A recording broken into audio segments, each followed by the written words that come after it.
Dans le cadre de l'enseignement de Jésus, le discours connu sous le nom de Sermon sur la montagne occupe une place centrale au cours des siècles.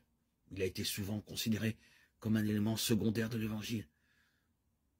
Mais il s'est toujours trouvé des chrétiens pour redécouvrir son importance et en rouvrir l'accès.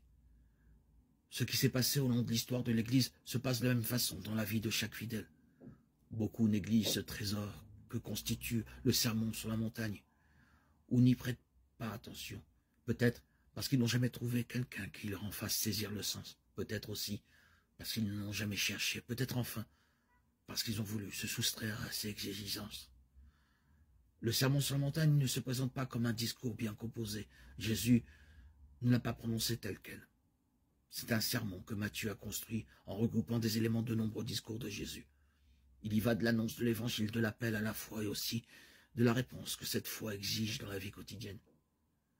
Celui-là, seul peut y découvrir ce que Jésus attend de lui et le but qu'il veut lui faire atteindre, qui s'y engage non seulement avec son intelligence mais avec son cœur, en un mot.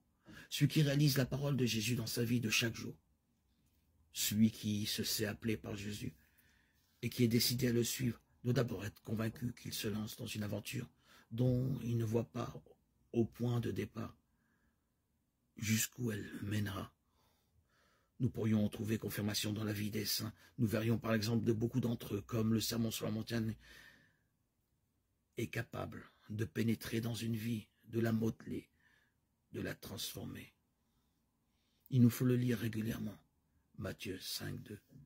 Ce Sermon sur la montagne peut guérir des blessures, édifier une âme. De tout temps, les objections contre ce message ont toujours été les mêmes. Cela ne convient plus de nos jours, ou bien, où tout cela va-t-il nous mener, ou bien encore, personne n'a le droit d'exiger cela de moi. Ces objections ont autant de poids aujourd'hui que dans le passé ou à l'époque de Jésus. C'est seulement en ne prenant pas cette attitude prétentieuse, en reconnaissant au contraire notre faiblesse, en confessant nos refus, en décidant de nous attacher à Jésus avec une entière confiance pour demeurer en lui, que nous découvrirons le précieux trésor qui est caché dans ce discours, Matthieu 13, 45. Et cela suppose de notre part beaucoup d'efforts, de patience, d'attention, de recherche et de questions sur ce que Jésus nous dit dans les diverses circonstances de notre vie. S'il y a dans l'Évangile un passage à propos duquel une telle attitude est nécessaire, c'est bien le Sermon sur la montagne. Il ne sera pour nous lumineux et riche de sens que si nous le mettons en pratique. C'est une chose, par exemple, de parler de l'amour des ennemis et d'en faire l'éloge comme d'une éminente vertu.